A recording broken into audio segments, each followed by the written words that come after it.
In the mighty name of Jesus. Oh no, I got 30 seconds. I was devising a plan on my way there. Oh yes. Thank you, baby. Oh, now I need a stressful popo-chi. Yes, I was gonna say. Lucian, oh no. what would you do without me? Please help me. I don't know.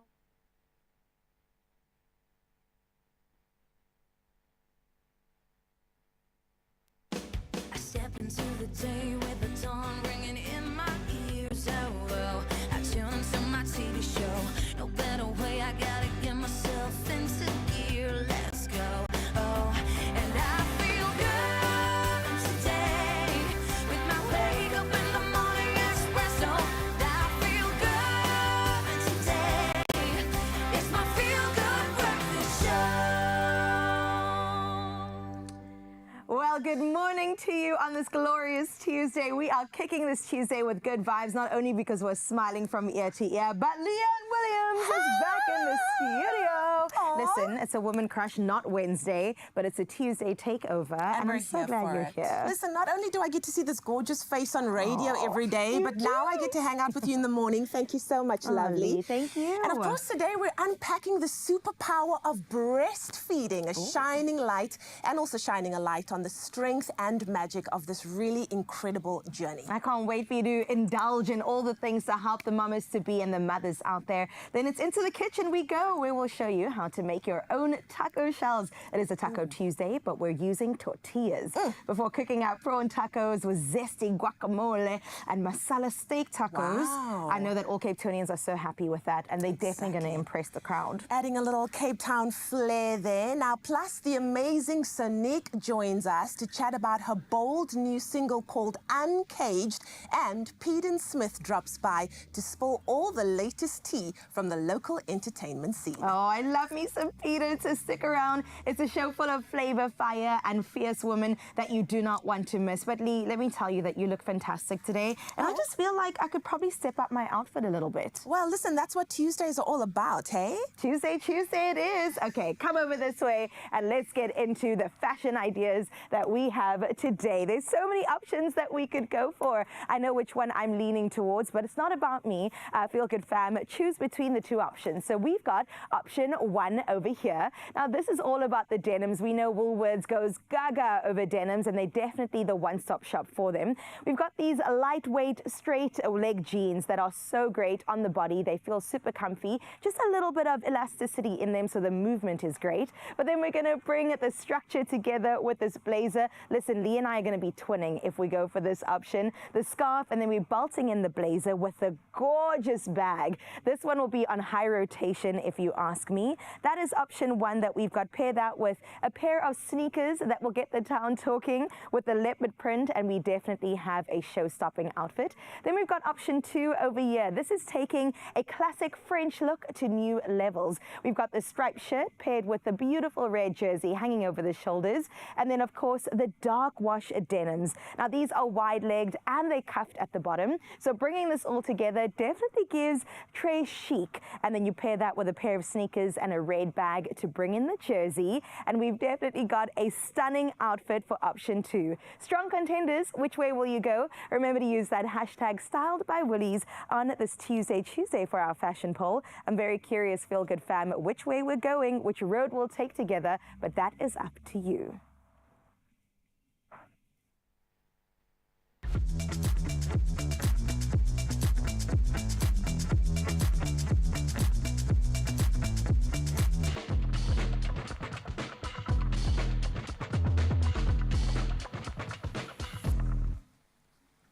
I think we can all agree that whatever outfit you decide on, Carissa's going to look absolutely amazing. Well, let's take a look at what's happening in your 6 o'clock news bulletin. On the national front, 10 police officers, 6 from Ekurhuleni Metro and 4 from Tsakani SAPS, were arrested in Johannesburg for alleged corruption and theft. Tactical response teams conducted the raid, recovering 45,000 rand in cash. Pop Crew, the police union, says it supports investigations by oversight bodies and upholds a zero-tolerance policy on corruption.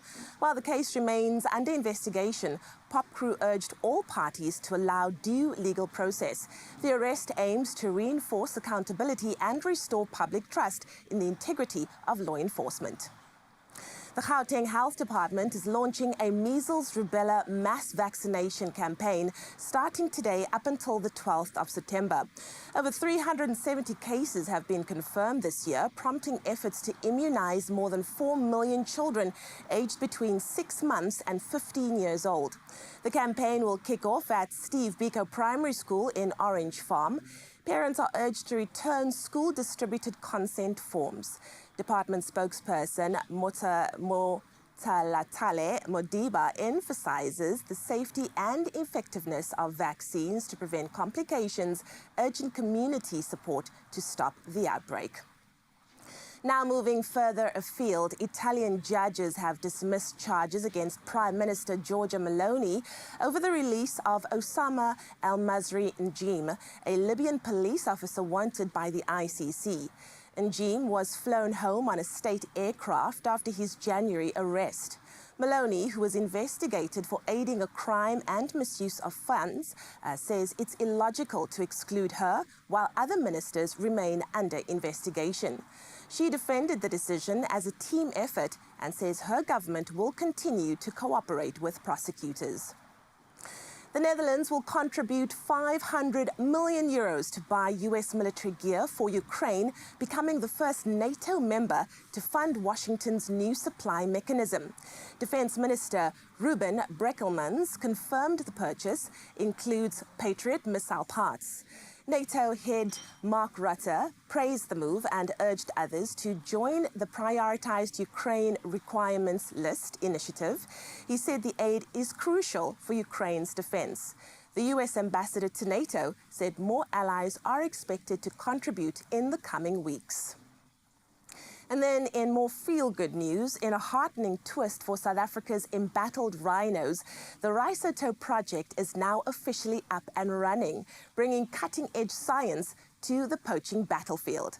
After 6 years of behind-the-scenes meticulous research, 29 rhinos have been treated with tiny amounts of radioactive isotopes in their horns. The idea is to make the horns traceable at border posts and a whole lot harder to smuggle. It's a world-first conservation effort led by Wits University and the International Atomic Energy Agency, a fusion of brains and heart, giving our magnificent giants a fighting chance. Because when poachers go high-tech, it's only fair conservation goes high-tech too, proving once again that when science and heart join forces, anything is possible. And what a great way to end your 6 o'clock news update. Let's take a look at what's happening in the very exciting world of sport.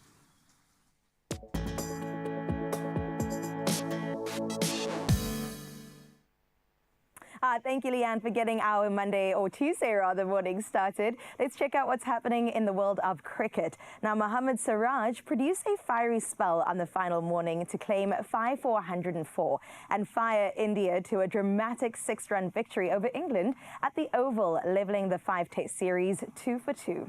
Now, England, needing just 35 runs with 4 wickets in hand, collapsed under pressure as Siraj took 3 for 9 to seal India's narrowest ever test win by runs. Well, seeing as we're winning in the cricket world, let's stick around there but bring it back home, where Marcus Ackerman will continue as South Africa A captain for their upcoming home series, and that is against New Zealand A, starting on the 30th of August. The tour includes 3 one-day matches in Benoni, followed by 2 4-day games in Potchefstroom and Benoni. Now, Proteas quicks Gerald Coetzee and Kwena Mapaka feature in both squads, while Ruben Herman joins the one-day side and Zubair Hamza returns for the 4-day format. Well, let's see what's happening in your rugby news as the downpours happen right here in the Mother City, where New Zealand head coach Scott Robertson has named flanker Simon Parker in the All Blacks squad for the Rugby Championship opener against Argentina on the 16th of August in Cordoba. Now it's Parker's first call-up, while Tevita Mefelio, Kyle Preston and Leroy Carter join as injury cover. Terrell Lomax, Luke Jacobson, Cam Roygard, Noah Hotham and Caleb Clark are sidelined through injury and will not travel. Well, let's see what's happening in your sports. In tennis, well, Novak Djokovic has withdrawn from the ATP Cincinnati Masters. The 38-year-old Serb, last seen in action during his Wimbledon semi-final loss to Jannik Sinner, will now go into the US Open without any match play since. Djokovic, a three-time Cincinnati champion, claimed his most recent title there in 2023. Well, we'll definitely be giving you updates as the world of sports continues to unfold, but that's where we leave it for now. Let's check in with your weather.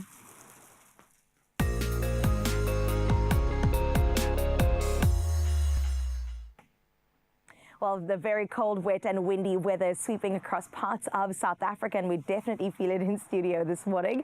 The South African Weather Service has issued advisories for the Namakwa district in the Northern Cape and the Witzenberg municipality in the Western Cape. Light snowfall is expected over high-lying areas of the Eastern Cape. Now, a yellow level 1 warning for damaging waves is in place from Alexander Bay to Plettenberg Bay, posing risks to beachgoers. Meanwhile, extreme fire danger remains a threat in the western northwest, northeastern KwaZulu-Natal, as well as Nyandeni in the Eastern Cape. Before we leave your weather news, you already know the deal. We have to check in with that sunrise view of the hour. And this one representing East London. On the way to her morning commute is Heta. Thank you so much, Heta, for getting in touch with this gorgeous morning view as you cleaned your front screen, just saying, you know what, everybody in South Africa needs to see this view just as I am through my beautiful eyes. Thank you, Heta. 24 degrees is what you can expect in East London today. And we'll get into your temperatures in just a bit. But let me remind you, Mzansi, 063-036-9649 is that number to WhatsApp us on so you can be just like Heta. And that brings us to your temperatures. Let's see what the country can experience today.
-2 in Sutherland. What is going on over there? Send us a message. How you doing? Please, we would love to find out. Probably filled with blankets as well. Send some pictures on through. Listen, the girlies are taking over today. Leanne and I are here, of course, for the Woman Crush Tuesday takeover. But we've got somebody else that wants to say hello. Good morning, Zanele. Good morning, my beautiful family. And welcome, Lee. And you guys look so gorgeous this morning. What's that about, ladies? Why are you looking so stunning? Oh, man. You know, we saw you, and then I saw Lee, and I said, I saw her, and then we saw you, and we were like, oh, we all come together. We have to. Zan, tell us what is coming up on this Tuesday.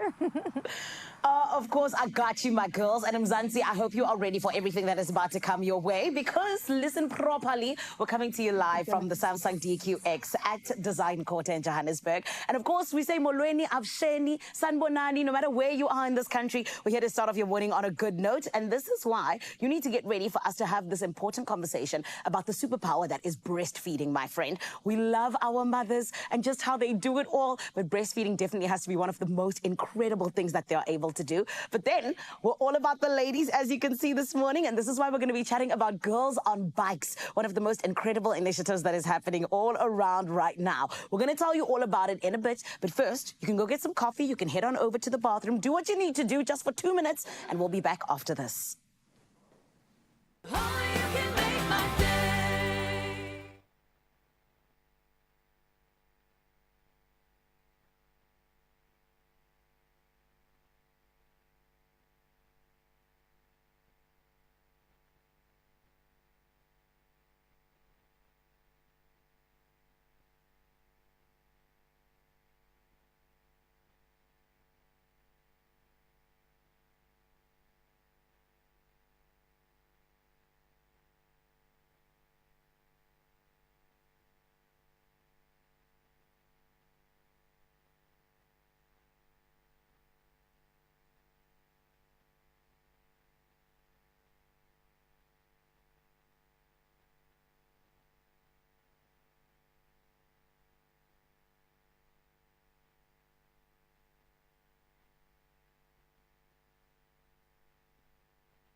It's my feel-good breakfast show.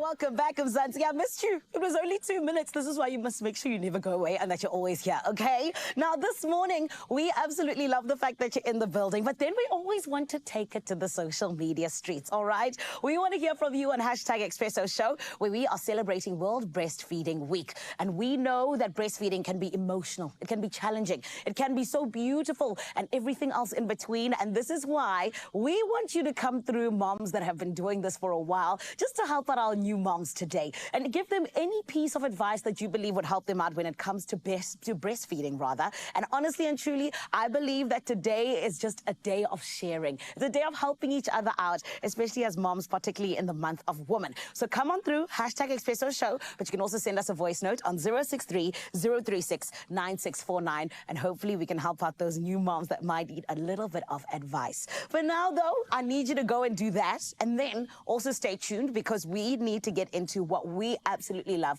which is really important conversations with you. And my gorgeous Leanne, apparently this morning we're having really great conversations all about World Breastfeeding Week, huh?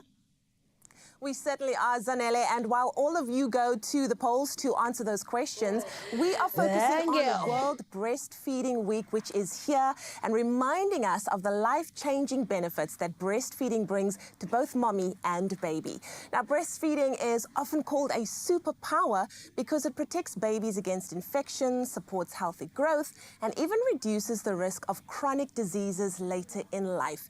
And for mothers, it aids recovery after birth and strengthens the bond with their child. Yet many families face challenges from latching difficulties to returning to work that can make breastfeeding feel overwhelming. Well, never fear, because today we're joined by Teresa Swanepoel, dietitian, lactation consultant and board member of Milk Matters, as well as Jenny Wright, CEO of Milk Matters, to unpack the importance of breastfeeding and how we can better support new mothers. Jenny, Teresa, welcome to the show. So good to have you here. Thank you. Teresa, shall we kick off with you? Why is breastfeeding considered the gold standard when it comes to infant nutrition? Thank you very much. It's lovely to be here and to talk to you about breastfeeding this morning. So you've mentioned a lot of the positives already of breastfeeding, but breast milk is uniquely perfect for babies, to the point where for the first 6 months of life, that's all the baby needs is the breast milk. They don't need any other food or water or anything else. Just breast milk is enough for them for the first 6 months of life. And then mums are encouraged to breastfeed for up to 2 years and beyond from there. So breast milk is full of wonderful, wonderful nutrition, as well as those immune properties that helps to keep baby healthy. And there's also very wonderful factors in there. For example, there's a molecule in there called a Hamlet cell, and its main job is to destroy tumor cells, and so it's protective against cancer in babies, which is great. And yeah, just it's a perfect temperature, it's sterile, you don't have to prepare it, it's on tap, it's freely available, so it's very convenient as well. Amazing, because my next question was going to be, what are some of the most important health benefits for babies that are being breastfed? Well, the health benefs, if you had to do the list for breast milk, it would be here all day. But like Teresa said, there are all those protective against infections. It's if you have got an infection, to get better sooner. There are amazing things like if a mother sits in the creche where a baby is going to go, she actually gets exposed to the sort of illnesses in that vicinity, because any mother whose baby's gone to creche, you know how sick they get frequently at the beginning, and you actually go and you breastfeed there, and your body will make antibodies to what is in that environment. Or if the baby gets sick and you're breastfeeding, your body, without you getting sick, will make that. So it goes far beyond all of those. But for the little prem babies that we feed with a milk bank, it is life-saving. So for all babies, it gives the best chance of survival and thriving and brain growth and gut maturation and all of those amazing things. But for the tiny preemies that we feed, it is undoubtedly helping them to survive those initial very high-risk days. Well, that's incredible. It's so wonderful to understand what it means for baby, but let's talk about what it means for mommy, both from a physical and emotional perspective. What are the health benefits for mom? Yes, so one of the other magical things about breastfeeding is that it's not just good for baby, but also good for mom. Yeah. And one of the mechanisms of that is that there's a very powerful hormone that gets released during breastfeeding called oxytocin, and it's got a few important jobs to do in breastfeeding. One of the roles is to release the breast milk. It's called the letdown reflex, and that allows the milk transfer to go to baby. But for mom, what that does is it also stimulates the uterus to contract and to go back into place. So mom starts healing and recovering from that very first breastfeed. And the oxytocin is also commonly known as the love hormone. So it's really, really important because it helps to facilitate that bonding with baby. And also very important for mom's long-term health is protection and lowering of risk of cancers like breast cancer and ovarian cancer. So definitely incredibly beneficial for mom too. I think it's also important to just touch on some of the challenges. I remember many moons ago, my mom told me that when she was breastfeeding, it was a bit challenging for her. Some moms do experience pain, frustration, maybe low supply in the early stages. What is some practical advice that you can share with regards to overcoming these challenges? Number one, you do not have to do it alone. Yeah. And that's the thing. Moms sit there thinking, oh, it's just me. Everybody else knows how to breastfeed and I don't, and it's natural and I should. Yes, it's natural, but it doesn't come naturally. And many of us are not exposed to mom's breastfeeding, so we haven't watched other people around us breastfeeding to just, get tips. So the first thing is, it doesn't matter how many people tell you, oh, it is just sore in the beginning, just go through it. No, if it's sore, there's a problem and you need to get help.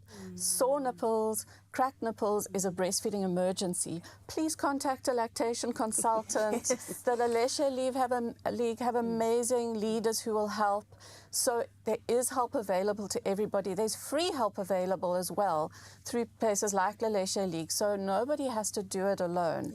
And the latch is absolutely key. So feeding frequently, getting the latch right, that is what is going to help. And please, can we stop perpetuating the myths that because mom struggled to breastfeed and granny struggled to breastfeed, you're going to struggle to breastfeed. Because we know more. We do the best we can with what we know at the time.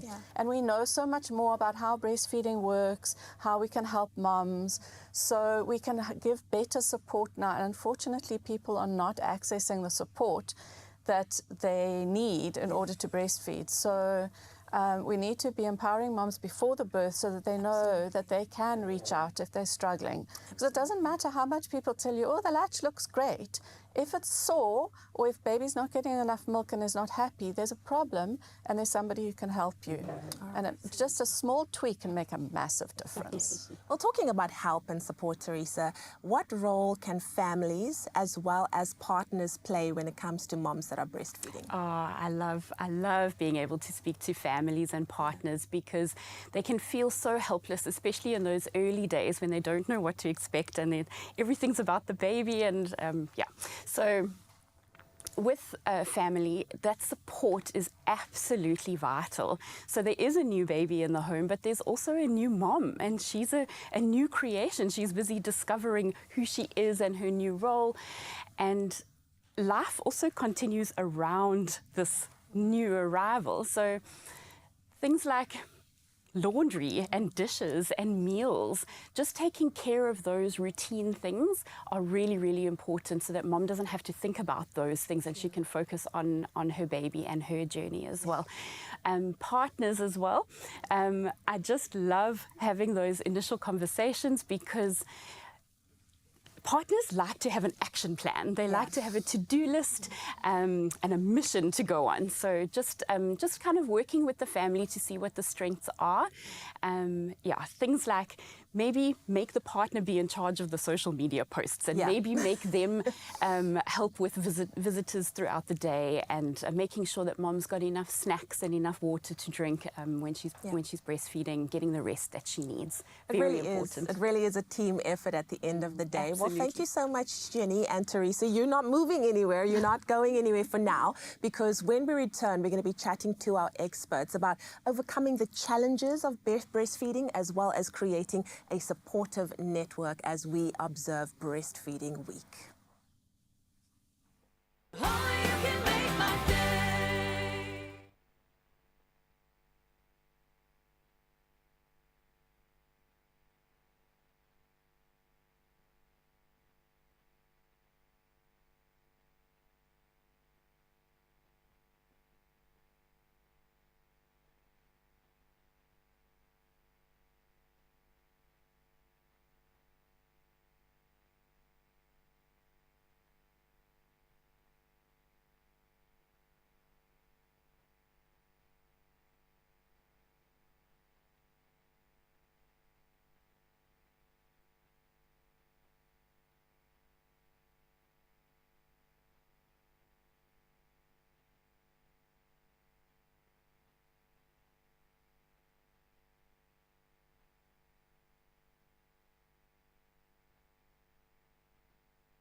It's my feel-good breakfast show. Welcome back to your Feel Good Breakfast Show. It's Expresso right here on S3. Now, we're talking about breastfeeding, and while breastfeeding is completely natural, it's not always easy, and many mommies give up due to stress or lack of support, or even having to return to work. Now, in this part of the conversation, we've got Teresa Swanepoel and Jenny Wright. They're sharing practical ways to overcome challenges and create supportive environments for every mom and every baby. Now, Teresa, returning to work is probably one of the most common reasons that moms stop breastfeeding. What tips do you have for creating a safe environment and a supportive environment for moms in that situation? Excellent question. So preparing to go to work, back to work, is actually very, very important. So I do advise moms that even if they're in pregnancy, to start that conversation in the workplace so that they know what to expect when they come back.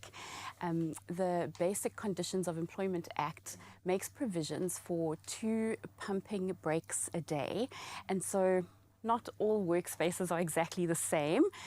So it is really important to speak to your employer to just make sure that most of those little adjustments that they can make, most of them are quite willing to do that, and that that you can just be confident that that will be there when you return. So a comfortable private room to be able to pump, perhaps some fridge space to store the expressed milk. So these little things can be very, very helpful, knowing when you come back that it's in place. Another great area of preparation for this is to invest in a good pump. And it doesn't mean that the most expensive is the best one. Good can be quite subjective, so it could be cost-related, fit-related, it could be electric or manual or double pump or single, so there's lots to consider for mums. And it doesn't have to come down to pumping. I really encourage moms to get comfortable and confident with expressing their breast milk with a hand expression manual technique, which can also really come in handy when there isn't a power supply. So that's really important. And And what will also help to build mom's confidence is if she can start practicing those techniques and start with those pumping or expressing routines about 2 weeks before she returns to work, so that she's comfortable with the mechanisms of everything, and that she also has a chance to build up a stash so that there's milk on hand for when it's needed. Yeah. Jenny, I know that there are many mothers who might feel guilty or even pressure when it comes to breastfeeding. What advice would you give them to kind of create just a safe space so that they can approach breastfeeding in their own way and in a way that works for them? I would say that it's important to get evidence-based information in advance so that you are not being overwhelmed by all these myths that tend to come and all these horror stories that mothers love to tell you before you have the baby. Rather, you know, something, instead of giving a mother bottles and things like that for a baby shower gift, give her a lactation consultant appointment so that she can go and actually get some practical advice. And to know that small adjustments in the latch can actually make a huge difference, so that she isn't going in thinking that all of that. And also that, can we as a society just support moms? Yes, please. You know, babies have to feed. So if a mom needs to feed somewhere, she needs to feed, and she needs to be comfortable to do that. And it's up to all of us to make sure she feels secure. And moms will cover up. And if you don't like the look of it, look away. Your head turns. Turns. We were all there. We will survive. So, you know, mums are not there to be on display. They're there to feed their baby. And so if we can all make mums feel comfortable, then actually most of the time you don't even know the baby's feeding. You just know there's a happy mum and happy baby. I'm so glad you brought that up. You know, how much better is that for everybody, including baby? Exactly. So we need to be not bringing forward all that information that used to be given out that undermines and sabotages breastfeeding. With the best will in the world, that information is given, but it's not necessarily accurate. True. So I think that is the biggest thing, is acceptance and support, because it's an overwhelming time sometimes, but it doesn't need to be quite so overwhelming as we tend to make it. Exactly. I'm going to jump to this one. I know that Milk Matters focuses on donor milk for vulnerable infants. Can you also explain why this is so critical for premature or even sick babies? So premature babies, and we're talking about the very premature babies, we feed babies most of them are under 1.3 kilos, and when you think that an average full-term baby is 3.5 kilos. You can see how tiny these babies are. But many of them are 700, 800, 900 gram babies born at 27, 28, 29 weeks gestation. They're very, very tiny. And for those babies, they are particularly prone to potentially fatal complications. And one of those is necrotizing enterocolitis, which is an inflammatory condition of the gut. And there is a very high mortality rate of around 50%. Now, breast milk, to a large degree, if a baby is kept breast milk fed, they're much less likely to get NEC. And if it is starting, it can help to stop it, to heal it. So we need to be getting enough milk in that these tiny babies, if their mothers can't give them the milk that they need, that there is donor milk. And it's very often the mother is very ill herself. Remember, we're talking very premature babies. So there are any number of reasons why they've come prematurely. And sometimes that is that the mother is very sick and the baby had to come to save either the baby or the mother's life, or both. So those mothers could be very sick. They could have lost a lot of blood. There are all sorts of things that could have happened. So it's not easy for all those moms to get the milk going. And the other big problem in this country is that there are not enough beds in the hospitals for moms who have prems to stay in the hospital. And some of these babies are in hospital for weeks or months, and the mother can't necessarily afford to come in every day. So at least if we can keep her tiny baby breast milk fed, that can save lives. Yeah, talking about saving lives, that is why we're having this conversation. Thank you so much to Jenny. Thank you, Teresa. Your insight has been immense, and we have absolutely loved this conversation and talking about breastfeeding and just making the journey of breastfeeding a lot simpler for mommy and for those that are supporting mommy as well. So thank you to our guests as we observe Breastfeeding Week. Ah, what a beautiful conversation. And I love the fact that it's going to be continuing throughout the show. However, right now, we absolutely love it when you come and be our fashion guru for our Barbie. Zanzi, we asked you to please help us out, okay? Hashtag styled by Woolies. Are you choosing option 1 or option 2 for Carissa? That was what we said at the beginning of the show. And right about now, I want to jump out onto social media to see exactly what it is that you chose. So let's start off with Estelle Janssen van Vieren, who says, good morning, hashtag Expresso Morning Show. Choice 1, stunning. Cindy Lee Frederick says option 1. Then Nama Bana says, good morning. Both options are fabulous, but Carissa's style in option 1 is truly eye-catching. The way the navy blazer belt complements the overall look is just perfect. Ooh, I love this explanation. Shireen Abrams says, good morning, Carissa and the team. Happy Tuesday. I definitely go for option 1 for Carissa. It's so stunning. I love the combination. How lovely to see Leanne on the show. She looks beautiful. I know, right? Have a super day, team. Lots of love. Then Esme Henry says, good morning. Option 2 for our Carissa today. Absolutely stunning. Beverly Benjamin also throwing a spanner in the works with number 2. So, ladies and gentlemen, boys and girls, you have made your vote, and it is time to see what it is that came out on top. My gorgeous Carissa, please reveal to the nation, what option are you wearing today, my lovely? Ta-da! Listen, all the girls said that we're doing blazers today, and You Feel Good Fam definitely jumped on that as well. I love the fact that the navy comes together so beautifully, of course, with this bag that I am definitely purchasing, like 5 of them for all of my family. They're so good. And then we've got, yes, it's a neutral, the animal print sneaker, picking up on the red there, that, of course, we had to copy on the lip too. It is absolutely stunning. And then the straight leg jeans cuffed up. I just feel like a cool corporate girl. I mean, Zanele, what do you think? Are you feeling the vibes? Oh, my babe, I'm feeling all of the vibes. You look absolutely gorgeous, my Carissa. I mean, you look great in everything, right? But this specific option, I think Mzansi should, like, you know, double up as your stylist every now and again. But wait, we actually already do that. They're killing it. You're doing a great job, Mzansi, and you look gorgeous, my Carissa. Thank you so much. I just love that it's a cohesive wrapping between all 3 of us. We look absolutely gorgeous, and that is where we leave the style showdown for now. Well done, Feel Good Fam. You have killed this once again. From mom jeans to skinnies, meet the most wanted denim styles of this season. Made sustainably, of course, and built to last. Now you can shop new denim fits at Woolworths. You already know the deal. In store, online, and of course on the app.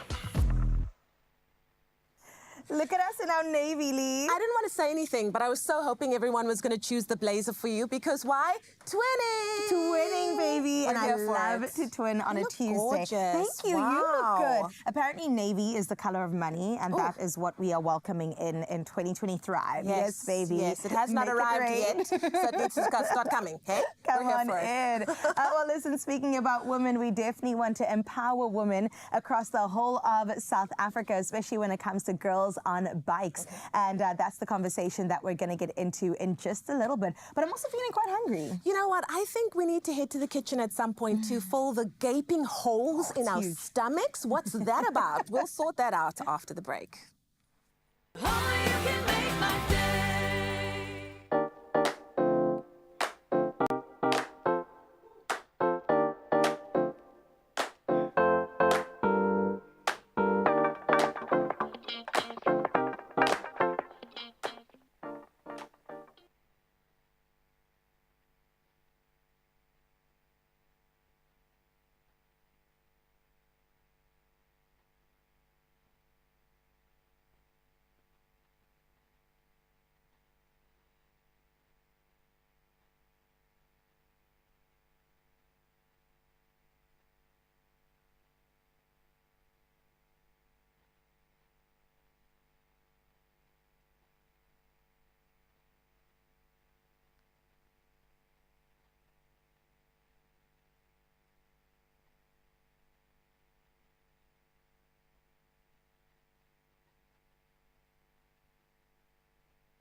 It's my feel-good breakfast show. Oh, and we're feeling oh so good because we're hanging out with you, Mzansi, and thank you for being with us. Now, this morning we have got a girl takeover, which we absolutely love, and of course, why not? It is Women's Month after all, and we get to celebrate an initiative that is truly allowing young women to not just have freedom, to not just move, but to also have beautiful firsts together. And I am talking about Girls on Bikes, which is also really about teaching young women about how to get on a bike, feel confident in doing that, but also finding different ways that they are able to just really, you know, not spend too much time on things that don't matter, spend time with women who can build them up and have an incredible time at the very same time. So everyone, please will you welcome to the show for the first time ever. It is the gorgeous founder of Girls on Bikes. It is none other than Karabo Mashele, everybody. Clack it. How are you, gorgeous? Good, thanks. How are you? Amazing, thank you. Karabo, you are just a boss babe, okay? Oh, I try my level best. Oh, but like, babe. I mean, look at you. Oh, stop it. You've been bossing. Yeah, get out of here. You've been bossing. You're a boss on a bike, okay? And this is why, babe, I want to jump right into it because I feel like this is such a unique initiative. Why was it so important for you to get this started, and where did the idea even come from? To be very honest with you, I didn't know how to ride a bicycle because, like, I mean, I was just like, why am I doing this? I'm a girl. I'm just a girl. I'm just a girl. Yes, I learned how to ride a bicycle because my brother was like, dude, we really need to get girls onto bicycles. And I was like, literally or figuratively? And he was like, no, literally. And I was like, dude, but I don't know how to ride a bicycle. He was like, well, you need to learn. Come. Yes. Yes. Come. And that's how I literally learned how to ride a bicycle. I love learned how to ride that. a bicycle, and literally we had to get more girls onto bicycles. And you're That's doing what we did. exactly that. Oh, yes. 2 years strong, we've been doing it. We've been come on. getting a lot of girls onto bicycles, which is really, really great, but also kind of daunting at the same time because when you see them ride, it's like looking at your little babies. It's like, no, keep left. No, car, don't go there. So it's really one of those things. So you're like a mom, Karabo, Yes, I have essentially. to be a mom, even though we're all pretty much the same age. Yes. But like, I'm a mom on the road. I love that. And I also feel like, you know, cycling or getting on a bike can be so intimidating. And this is why I have to ask you, because I'm like, how do you get people confident enough to actually get on the bikes? What do you say to the ladies? How do you get them there? Do you know the biggest thing is not the actual thing, it's actually before the thing. So in the morning, I usually say to the girls, like, I mean, you guys woke up, you guys are here, you guys said you wanted to do this, so this is what we're going to do. yes. And half of the time I do tell them, like, I mean, you need to take up space. And do not worry about a taxi, do not worry about a motorist. They can see you as much as you can see them. Yes. So you just need to make sure that you keep left. But majority of the time it's just like you woke up love and you really wanted that. to do this. So you just need to honor yourself and honor your body. Oh, come on, honor yourself. That is amazing. Keep the promises you made to yourself, darling. Absolutely. Come and that's how you on. build self-trust. Exactly. Yes. And babe, I know that a very big part of Girls on Bikes is also really just about inclusivity. Yes. And also just safety. Yes. So Yes. talk to us about, you know, just the different challenges that women really face when it comes to something such as cycling or even being in public areas, being a cyclist. Oh my goodness, there are so many. I don't even know where to start. yes. I mean, if it's not like, you know, the catcalling, because I mean, I always say to the girls, like, whenever you come cycle with us, don't come like fully clothed, like dress how you want to dress. Yeah. Be free, because Yeah. that's what riding a bicycle is, being free. And, you know, if it's not the catcalling, it is, you know, people being like, why are you on the road? And more than anything, what I love so much about, like, yes, we're all about safety and inclusivity, is just that how whenever we're on the road, we just go, whoop, whoop, for the whole time. And it just makes a lot of noise, and that really gets all the girls going. Yeah. So that's really one of the important things, like with the safety, that's like, you know, it's one of the important things of making That's sure that the girls are, you know, happy and making noise. all Yeah, the time. exactly. You know, you must make noise. I feel like it's a safety thing as well. Yes, it is You know, a if you're safety quiet, anything can happen. But if you're making a noise, Yeah. everybody's looking. Yes, everybody is looking, and I'm like, I mean, if you're quiet half the time, then I don't know, are you guys behind me? Are you guys in front of me? And so on. But we do have guys that cycle with us from Bicycle Bandits Drop. Nice. And I usually call them our protectors. Oh. And I say to the girls that if you can't ride anymore, just tell them to push your bike. That's beautiful. If you've got a puncher, just tell them to do it for you. I'd have a And fake they do puncher all it. the time. I because know. I'm not- No, don't worry. The girls have been faking punches a long time. I love And that's what we do, because that's what the boys are there for. But yes, that's Girls also will be part of- girls. Yes, you must always be a girl. You must always be a princess. That's who we are. I Even though like you're your riding a bicycle, words. just be a princess. And my Karabo, I feel like you pretty much just touched on something I actually wanted to jump into, which is the social rides. Yes. Talk to us about those. You know, how do you make them happen? How do they come together? Those are fun. They happen every second Saturday. Okay. I've been bullied by the girls a lot of the time. It used to be once a month. In winter, obviously, once a month because it's cold. The girls were like, Karabo, come on, we need another ride. And I'm like, but we had a ride not so long ago. And they're like, no, we need another ride. So we have rides every second Saturday. We've got one this weekend, and we've got one at the end of the month. I mean, for obvious reasons why we have to have one this weekend. Yes. And we have one at the end of the month. From September, in the warmer months, we basically ride every Saturday. Wow. So we ride from 44 Stanley, and we pretty much go everywhere. But our favorite ones is when we go to Soweto. Oh, Yeah. I just love riding in Soweto, from like, hey, mamas, and all of that. Oh, I really, really love riding in Soweto. But we pretty much do travel and tourism once, you know, it gets warmer. Beautiful. Does cycling build the legs? I'm Ma'am. trying to. Ma'am. Perfect. I'm coming. I mean, from like legs. Oh, darling, quad. sorry, I should have just looked at you. I was like, maybe is it genetics? Is it okay? It's not genetics. I'm with you. It's not genetics. I'm with you, I mean, darling. You have to, you know, the whole time. Karabo, very quickly, because we have to end things off, my lovely. When we talk about girls on bikes, Yes. what can we expect in the future? More girls on bicycles, more charity, and I am also pushing the girls to do more than 947. I think we want to do Tour de France. Beautiful. We have to do Tour de France. Oh, my word. We're going international, darling. Love Clock that. it. Clock it. Karabo, congratulations on everything you're doing, my you so, babe. so much. You're such a beautiful spirit, Thank you for and it having comes me. out in your work because what you're doing is amazing. So thank you we so try much. our level best. Oh, yes. You're such a fairy. I love your work. She's so magical. It is Karabo Mashele, who is the founder of Girls on Bikes. And of course, it is all about getting women together, having that beautiful sisterhood, but more than anything else, getting them confident on the bike, which I think builds confidence for other parts of their lives. You know what I mean? But this is what we love. It is all about women and that empowerment. And of course, in the month of August, it's only right. Now, my gorgeous queens over there in Cape TZ, Foshizi, are you still feeling good, my lovelies?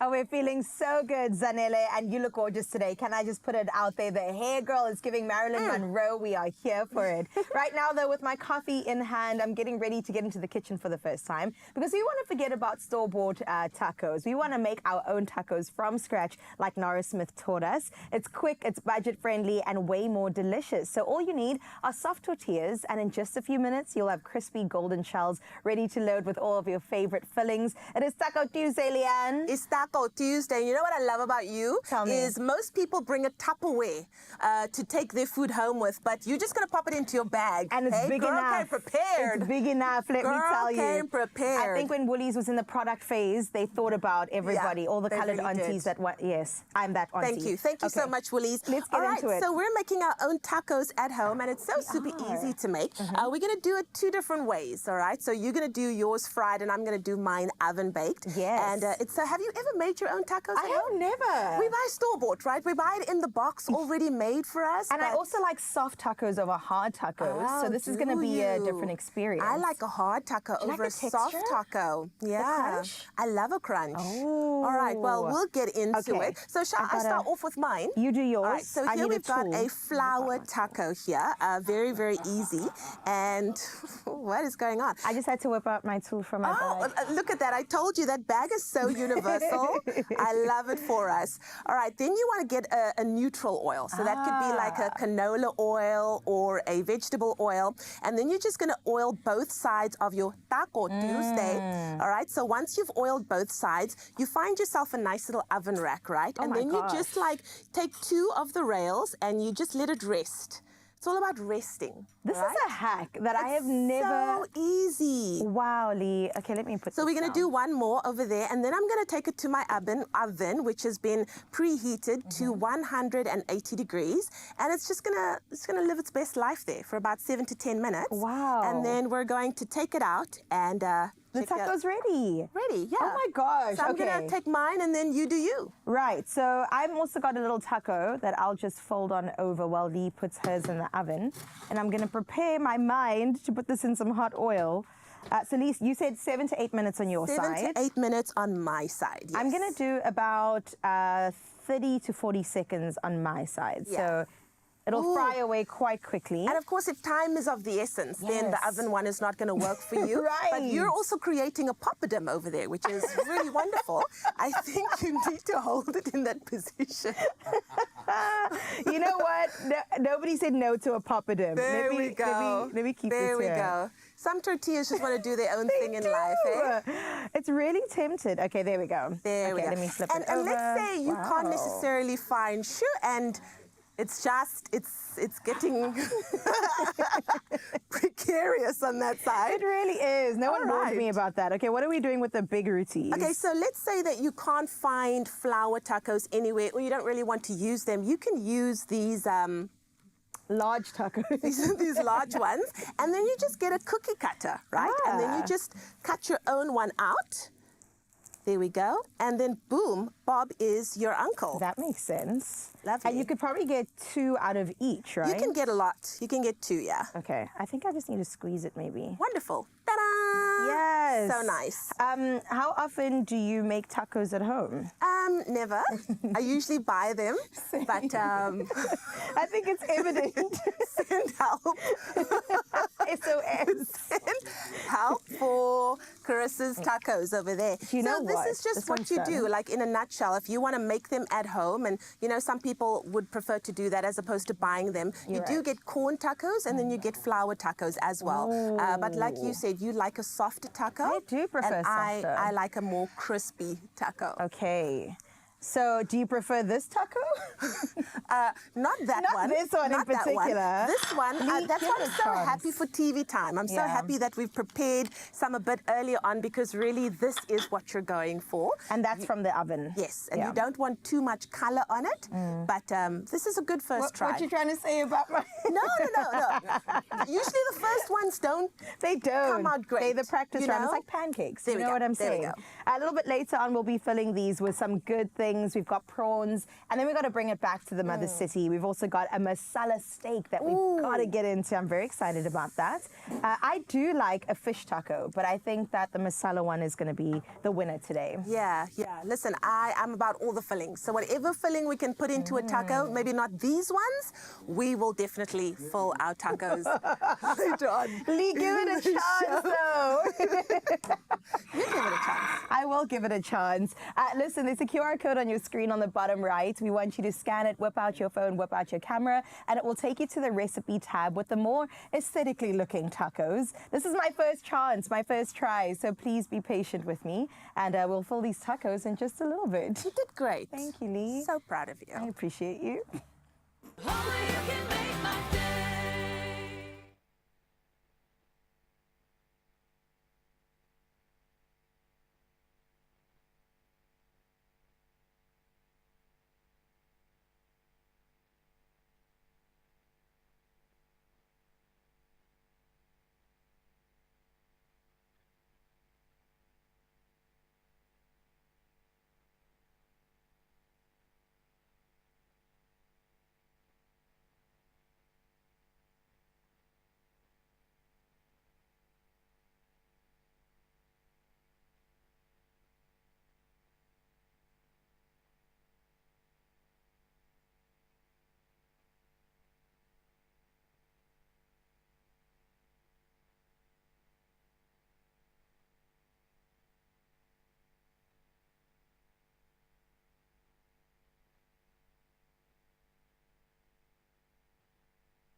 It's my feel-good breakfast show. Mzansi, so good to be with you. Thank you for choosing us. It always makes us so happy. But then it is always so great to be able to celebrate people who are genuinely doing amazing things, especially young people, especially young women. And this morning, Sonika's in the house. She's here to share with us all about her new single, Uncaged. And it's all about the raw emotions. It's all about this beautiful way in which she's breaking out yet again after her big breakthrough in 2024. And I'm so excited for us to celebrate her this morning. Everyone, please welcome Sonique.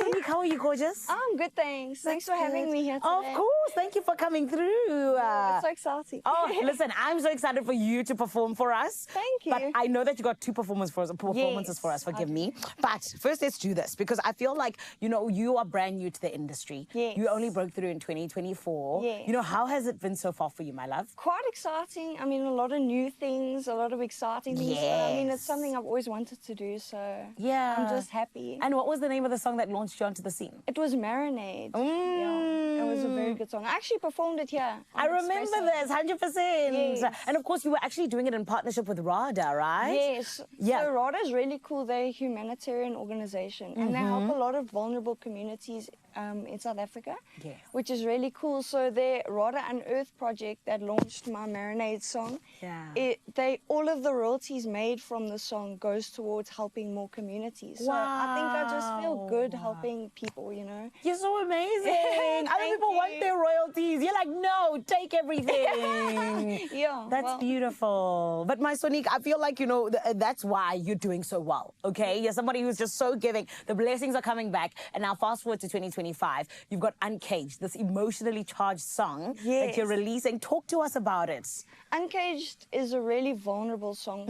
I mean, I've never written a ballad before, so it was very scary and intimidating. Yeah. But I think it connects with a lot of people because it's about that urge to want to escape instead of facing difficult situations, you know? I mean, sometimes we all would rather run away. Right. Me, I run all the time. Not in Exactly. real life, though, but I run away from situations. Yeah, but I feel like it's very inspiring because it inspires you to, instead of run away, face it because you'll transform into this beautiful butterfly, you know? Oh, so young and so wild. I love it. Thank you. Yes, but I feel like, you know, this is a song that needs emotions to be able to write it. Yes. Did you write it from a very personal experience? It was personal, but it was also like from my peers around me. I mean, there were a lot of people dealing with situations I would run away from if it was me. So that's why I wrote the song. It was just written for those who need to hear it, you know. Oh my goodness. You Yeah. see, that's what artists are able to do. You know, Yes. be empathetic and be able to make us feel something, even though they haven't been able to feel it Yes. themselves, which is incredible. Yes. But of course, you also have the music video that is very special to you. Oh my Explain gosh. to us why. It was so exciting, can I just say? Because my producer, my first producer ever, he features in the music video. He's the pianist. Yeah. And I think it was very special to me because I'm very sentimental. So I like those kinds of things. And the really cool thing about the dancers is they're fresh out of matric. So I gave them an opportunity to showcase their talents. Oh, And it's just a story about the one dancer's caged and the other's uncaged. Yeah. And they can't get to each other. And then they realize that it's just their minds that's holding them back and they can actually be free. Wow. So it's a very beautiful music video and I'm very proud of it. Incredible. Was this your complete idea? Partly mine, partly Yeah. my videographer. I mean, we worked together. Amazing. Yeah. That's So it was incredible. really cool. I love that. And I mean, I feel like you're still so young. You've still got so much to do. Yeah. But how do you feel in terms of now looking at your music and saying, okay, cool, I want to evolve? You know, where exactly are you looking to? Because just like you say now, you did a ballad for the first time. Yeah. You know, where do you want to go in the future? Well, I'm really open to like a lot of opportunities at the moment. I just want to live, you know. I just want to make music and do the things I want to do. Yeah. And I think what I really want to do is like travel overseas, do festivals, and just experience music with people, like-minded people. Yeah. So yeah, that's my plan. And just continue being a superstar. Yes. I love that. My babe, high five. You're doing amazing. Thank you. A young woman on a path for success, and we Thank love it. Thank you so much. And I'm so excited for your performance. Me too. I'm also excited. Thank you. I love that. Listen, Mzansi, you got many reasons to stick around, but this queen right here is one of them. Sonique is going to be giving you her brand new song. It is Uncaged, and we absolutely love the fact that we get to hear it for the first time on Expresso in a bit. For now, though, it is time for us to get into the news headlines with the gorgeous Leanne. Thank you so much, Sanele. As we take a look at what's happening in your news, it is 7 a.m. Minister of Agriculture John Steenhuisen says the government is lobbying hard to avoid a 30% tariff hike on South African goods exported to the U.S., set to kick in from midnight tomorrow. While campaigning in Douglas in the Northern Cape, Steenhuisen assured farmers their interests are being prioritized. He said a good deal is possible and it's unnecessary to impose tariffs before negotiations conclude. The government hopes its case will convince U.S. counterparts to delay or reverse the increase, safeguarding local agriculture exports.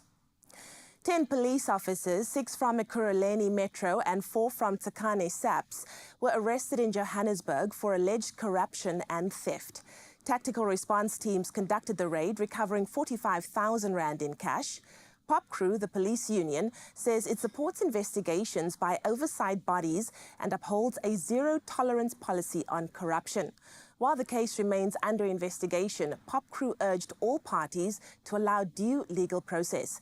The arrest aims to reinforce accountability and restore public trust in the integrity of law enforcement. Now moving further afield, Hamas have offered to coordinate with the Red Cross to aid hostages in Gaza, but only if Israel halts airstrikes and opens permanent humanitarian corridors. This follows a disturbing video showing emaciated Israeli hostage Eviatar David digging what he claimed was his own grave. Western powers condemn the footage while families remain in the dark about loved ones' conditions. Of the 50 hostages believed held, only 20 are thought to be alive. Israel has called for a UN Security Council meeting today. Italian judges have dismissed charges against Prime Minister Giorgia Meloni over the release of Osama al-Masri Njim, a Libyan police officer wanted by the ICC. Njim was flown home on a state aircraft after his January arrest. Meloni, who was investigated for aiding a crime and misuse of funds, says it's illogical to exclude her while other ministers remain under investigation. She defended the decision as a team effort and says her government will continue to cooperate with prosecutors. And then finally, every evening around 8:30 p.m., a battalion of mallards leaves the riverbank in England and waddles purposefully towards a car park. Weirdly enough, that's where 20 ducks and ducklings now choose to sleep. And thanks to a team of 15 volunteer duck wardens, they do so in style, wearing high-vis jackets and armed with traffic cones and tea from a local pub. The wardens guide the birds across busy roads and keep late-night partygoers at bay. No one's sure why the ducks prefer cobblestones over the water, but locals aren't questioning it. They just are proud to keep their quirky nightly parade safe, feathered, and of course, fabulous. Well, that was your 7 o'clock news update. Let's fly on over to the sports.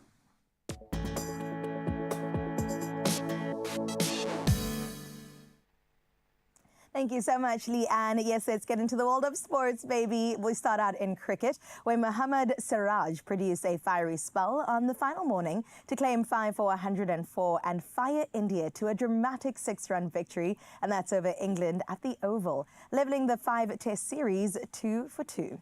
Now, England, needing just 35 runs with 4 wickets in hand, collapsed under pressure as Siraj took 3 for 9 to seal India's narrowest ever test win by runs.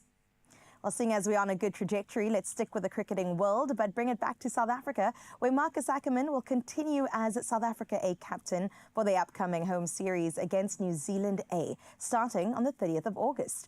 Now, the tour includes 3 one-day matches in Benoni, followed by 2 4-day games in Potchefstroom and Benoni. Protea Quicks, Gerald Coetzee and Kwena Mapaka feature in both squads, while Ruben Herman joins the one-day side and Zubair Hamza returns for the 4-day format. And your rugby news, New Zealand head coach Scott Robertson has named flanker Simon Parker in the All Black squad for the Rugby Championship opener, and that is against Argentina on the 16th of August in Cordoba. That's Parker's first call-up, while Tevita Mefilio, Kyle Preston and Leroy Carter join as injury cover. Tyrell Lomax, Luke Jacobson, Cam Roygard, Noah Hotham and Caleb Clark are sidelined through injury and will not travel. Well, let's get into your tennis highlights, where Novak Djokovic has withdrawn from the ATP Cincinnati Masters. The 38-year-old Serb, last seen in action during his Wimbledon semi-final loss to Jannik Sinner, will now go into the US Open without any match play since. Djokovic, a 3-time Cincinnati champion, claimed his most recent title there in 2023. Well, that's where we leave your sporting highlights. We'll touch base again at 8 o'clock. Let's get into your roads for the first time.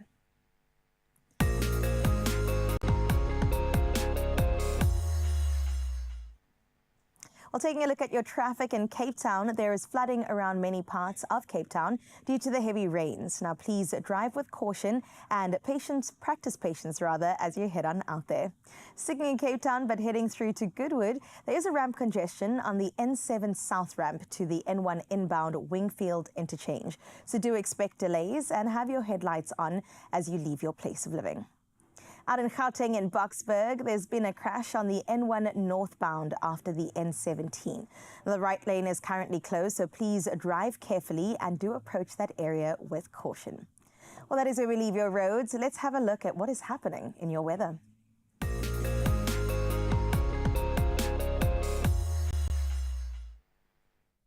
Well, in your weather news, very cold, wet and windy weather is sweeping across parts of South Africa. Now, the South African Weather Service has issued advisories for the Namakwa district, and that is in the Northern Cape, and the Witzenberg municipality in the Western Cape. Light snowfall is expected over the high-lying areas of the Eastern Cape. Now, a yellow level 1 warning for damaging waves is in place from Alexander Bay through to Plettenberg Bay, posing risks to beachgoers. Meanwhile, extreme fire danger remains a threat in western northwest, northeastern KwaZulu-Natal and Yandeni in the Eastern Cape. Now, all of that brings us to your sunrise view of this hour. And Denise out in Simonstown, wow, wow, wow is all we can say. I mean, the gorgeous haze of the sun and the beautiful orange hues coming over the mountain there with the sea in the front. I mean, that is the perfect composition of an image, Denise. Thank you so much for thinking of us as you whipped your camera out and snapped that on. 11 degrees is what you can expect on your side of town out in the mother city. And we want you to share what your morning looks like. 063-0369649 is that number to hit us up on, as for now, we get into your temperatures for the rest of the country.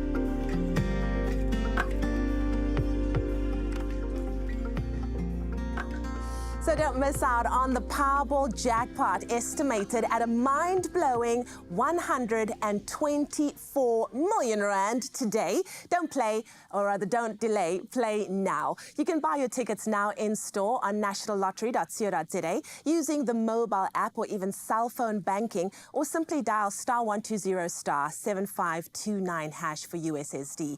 We have posted all of the details on our Expresso social media pages, so go check them out right now. Panda, push up, play Powerball for the estimated 124 million rand jackpot today and stand a chance to win multi-millions. Wouldn't that be nice, Anele? Thank you so much, Cape Town. And oh, my beautiful feel-good family, we are crossing fingers for you, okay? Right now, though, I am so excited because we still have so much that is coming through right here on your Feel-Good Breakfast show. I'm making myself some delicious coffee just so I have enough energy there for the rest of the show. However, what exactly can we look forward to? Well, friend, do you know how big Paddle is right now? In the whole entire world. Paddle is literally doing all the things that need to be done. It's so crazy. And this is why we have an entire SA Invitational that is going to be happening. And I feel like, do you know what? There are huge things that are going to be happening because there's people coming from all around the world. And I'm so excited for it. I think it's something you need to get excited for as well, right? Then, my friend, we are also going to be jumping on into a little bit of something that I also cannot wait for, which I truly believe always really brings us together. Just like a cup of coffee brings everything together. I love this. This, for me, is exactly what we always want and what we always need. And I have my coffee. Do you have yours? You can go and have a little bit of 2 minutes just to have some, and then you can come back and we can get into all of these beautiful things that await us right here on your Feel Good Breakfast show. Don't go anywhere.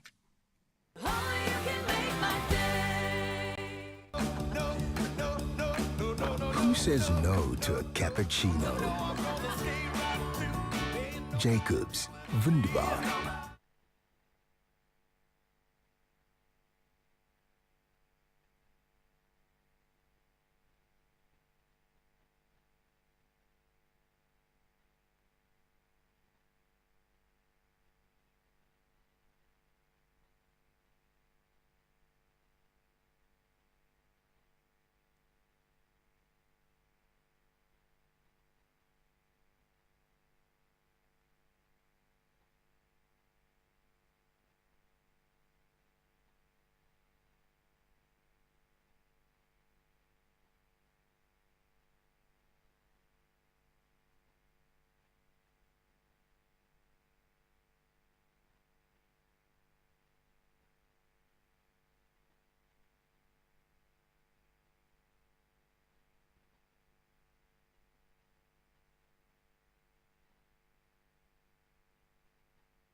It's my feel-good breakfast show.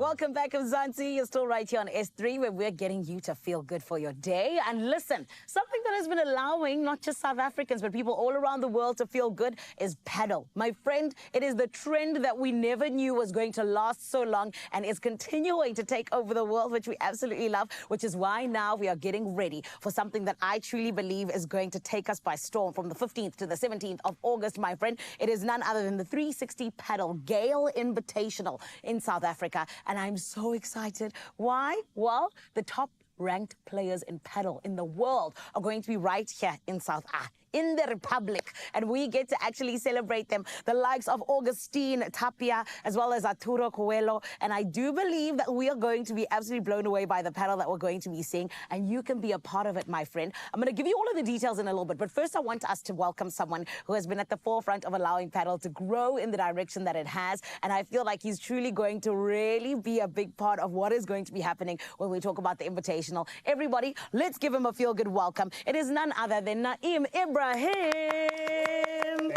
Zanella. Naeem, how are you? Good, and you? Amazing, thank you. Naeem, you guys do really great work. I really feel like you're allowing paddle to shine so much, which is beautiful. But let's jump right into it, because today you actually have tickets to give away to the Invitational, correct? Yes, we do have 2 VIP tickets. Ooh, this is nice. And of course, it's 1-1, no plus one. Yeah. It's for you, it's for myself. Yes, it's for yourself.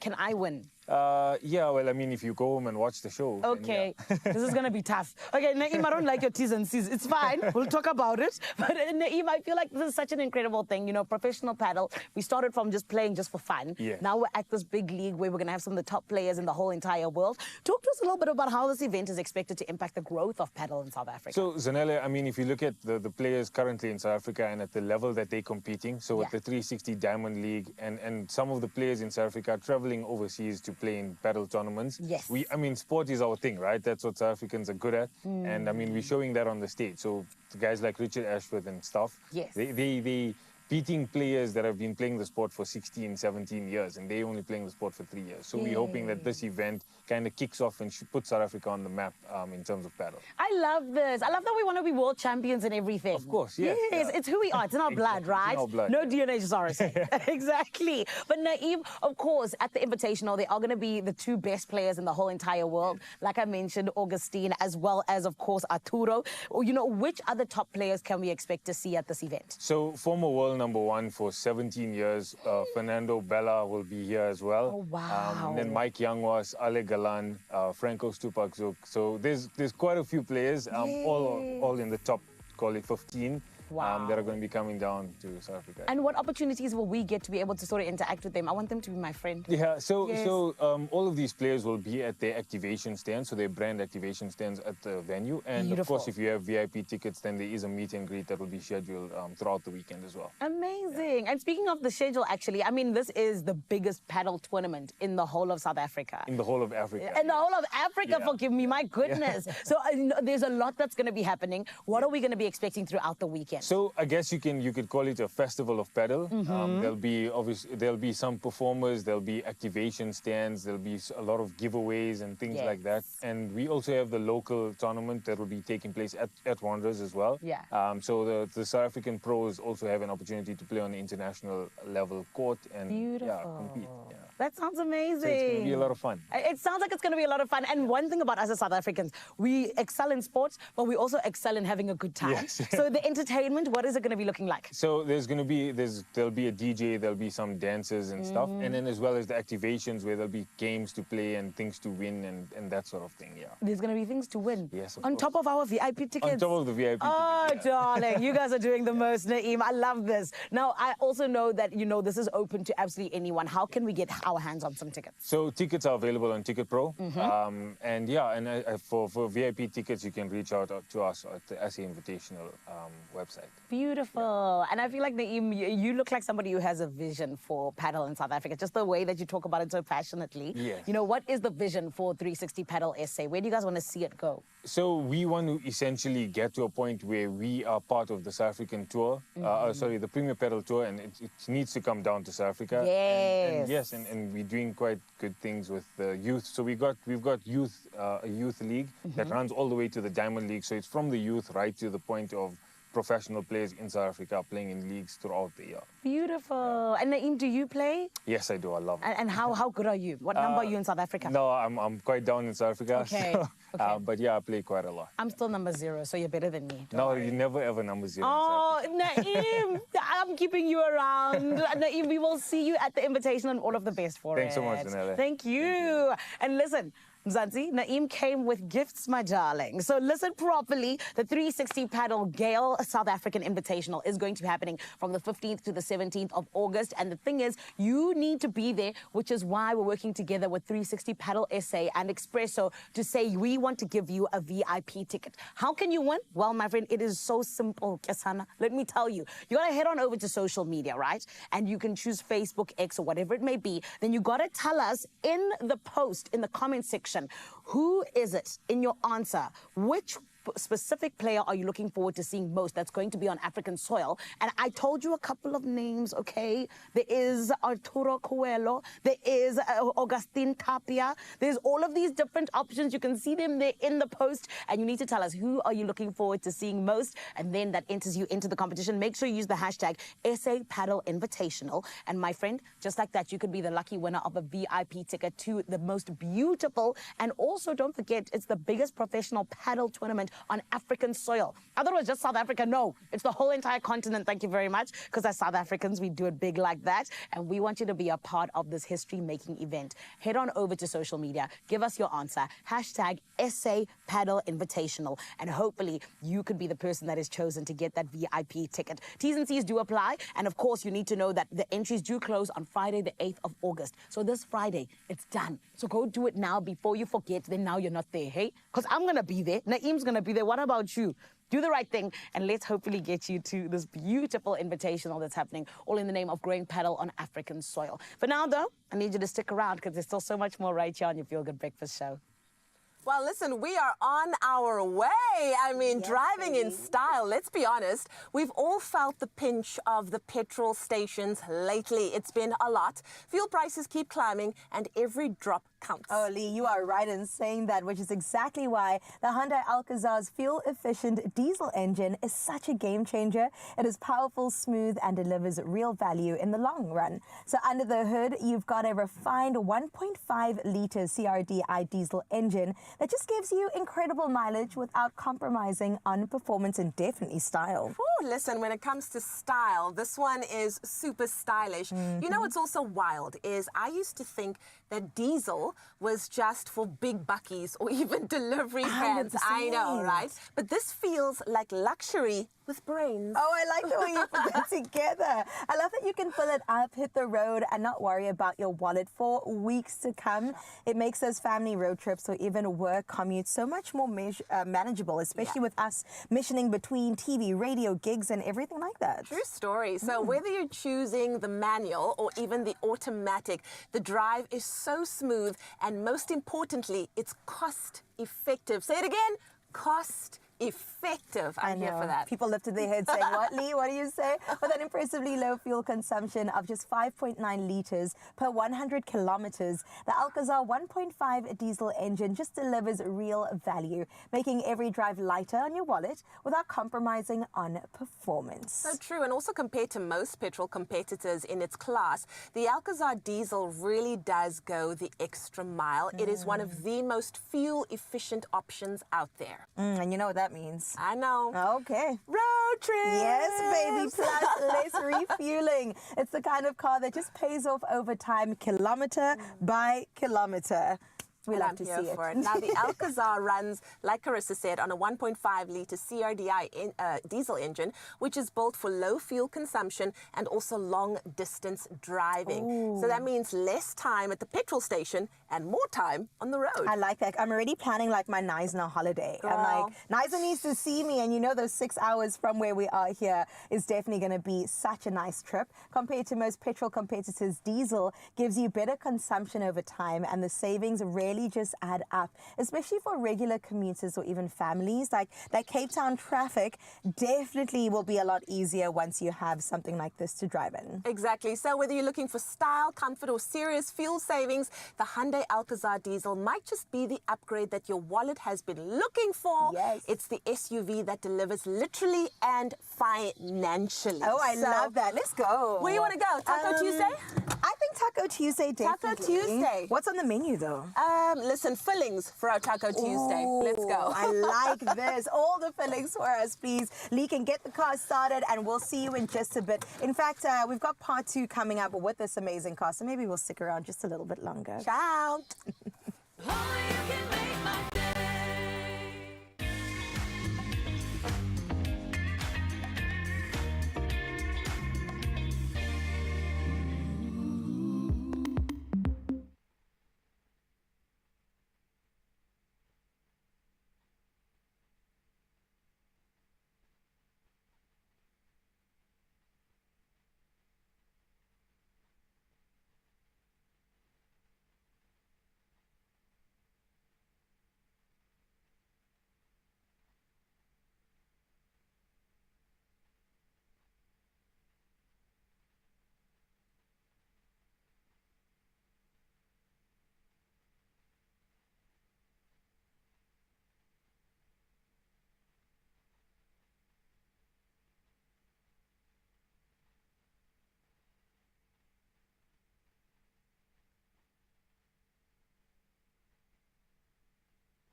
It's my feel-good breakfast show. Woo! We're celebrating this morning. One more time. Come on, Goodo. Good up FM in the house, baby. I love this, and yes, we are. Leanne Williams and myself, Carissa, keep it up from the radio airwaves right here on your Feel Good Breakfast Show. And we are in a car, and I think that, you know, there's one struggle that we all deal with, Lee. Fuel prices. Oh, Fuel prices is the ultimate struggle, and it's so real today. Sure. So we're going to play a little bit of a game to just take the edge off of life, right? It's called Would You Rather, and to see what kind of driver you really are and how a diesel engine like the Hyundai Alcazar could make your life a whole lot easier. All right, let's get into this. So I'm going to put 2 options out there, and you've got to choose one or the other. So would you rather fill up once a week and stretch every single cent, or fill up twice and watch your fuel budget disappear? Which one are we going for? Listen, I would just fill up. I would just fill up and then just like try to live my life very sparingly throughout the rest of the week. Yeah, just do the things. I love that. Well, listen, diesel efficiency wins every single time, and the Alcazar gives you more mileage for less money, so you don't even have to choose between the two. I've got another scenario. All right, cool. Okay. Would you rather take the scenic route and enjoy the drive, or panic about wasting fuel the whole time? I would just want to take the scenic route. Same. Listen, life is live while you're alive, guys. I agree. Life is for the living. My dad always says this. And with the Hyundai's low consumption, the 1.5 liter CRDI engine, you can go the long way about thinking twice. Best of both worlds. I think so. I like it. I like it a lot. And then, of course, how about this one? Have extra money, Carissa, for your weekend getaways, or spend it all at the petrol station. Ah, come on, that's an easy one. Obviously, I want more money for shopping. Come on. And the answer is that fuel efficiency means long-term savings and more cash for the things that matter. This is just the gift that keeps on giving. I'm telling you, by matter, Leanne means more shoes. Like, True story. Clearly. True story. Okay, so when it comes to saving on fuel, the answer is very clear from the both of us. With the Hyundai Alcazar diesel, the smart choice is the efficient one, and that's how you drive further and also spend less money. I personally am the passenger princess when it comes to these longer trips, and I love a good playlist.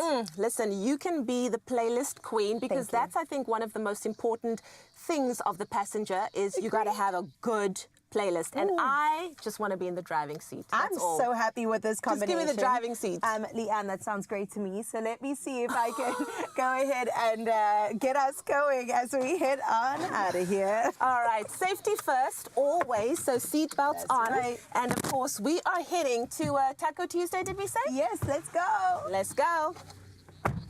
Bye. Oh, the music. Gotta have the music.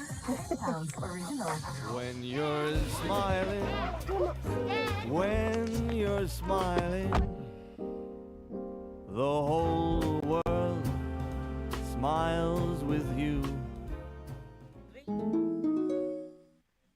Oh man, we're having such a beautiful morning here on your Feel Good Breakfast Show, and it's because you are here with us, okay? So let me give you a couple more reasons to stick around, because we absolutely love it when we get to hang out. So first and foremost, we are of course going to be jumping on into a beautiful chat with ABSA, where we're getting to hear how it is they're actually backing entrepreneurs in the biggest way. Yeah, a bank that backs you and always reminds you that your story matters. Thank you very much. Then on top of that, you know us and food. Come on, you know you want a new recipe. So listen to this. Prawn tacos with a zesty guacamole. My mouth just watered, and I need us to get to it as soon as possible. But first, we're going to take a short break, and we'll see you after this from Zanzi.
It's my feel good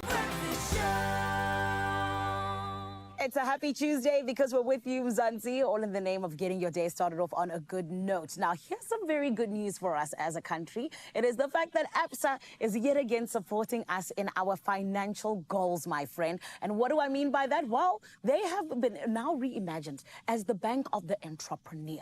I'm talking about you and me, okay? Those business ideas, ABSA says they want to back them, okay? And even those SMEs that are currently running right now, a lot of them are able to say that, yes, ABSA has empowered us. They've shown us the way that we can go. But more than anything else, they are truly allowing the resilience of South Africans to not just go to waste, but to actually have a soft landing. And this is why I love the fact that we get to 100% hear about how it is that ABSA is backing South African entrepreneurs. So we need to go to the big boss, the person who has the answers. Everybody, this morning we get to sit down with Lindo Mbanjwa, Head of Strategic Business Development and ABSA Business Banking. He's going to help us understand how it is that ABSA is really backing us and how it is we can also get involved in terms of the really great offerings that they have for any of us who are aspiring entrepreneurs. Everyone, let's give Lindo a feel-good welcome, please.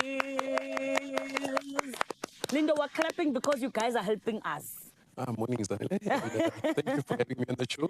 And I'm looking forward to engaging with yourself and also your viewers. Of course. And Lindo, I feel like this is really such a beautiful thing that ABSA is doing because we know how difficult it can be to run a business in this country, right? But one of the things that you actually started out by doing was the Small Business Growth Index. It was launched in partnership with the SACCI earlier this year. You know, what gap was it that you guys really were trying to fill when you said you wanted to get involved in that and even backed it?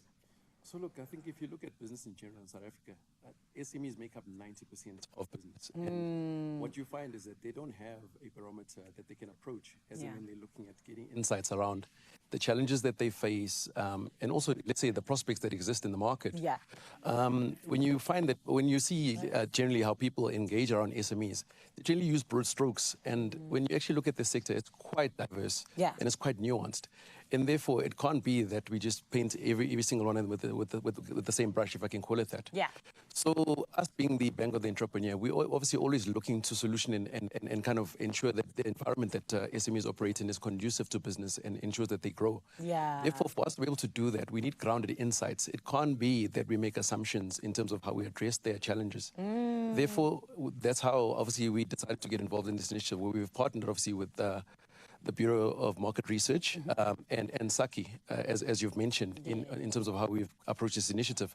So essentially here, it's about getting the voices of the lived experiences of these SMEs, obviously through the surveys that we have taken, and ultimately getting those insights to be the ones that actually drive actionable initiatives that we actually deploy in partnership with, obviously, our partners. Yeah. And also, I think what's important about what we get out of this and all the recommendations that we make is that we want to take those recommendations and actually shift them further up into the space of SMEs in the context of government and how we kind of shape policy and how we actually enable the environment ultimately. I love that. And I feel like one thing I also really enjoy about you guys as ABSA is the fact that you really don't shy away from allowing immediate support to be open to all of us. And by that I mean as in really it's a big step to take to say, guys, we're backing you, but more than anything else, we're here to help you out when things get tough. So, you know, more than half of SA businesses, small businesses particularly, say that they won't survive the next 12 months. You know, what is it that ABSA is offering to people who find themselves in that position and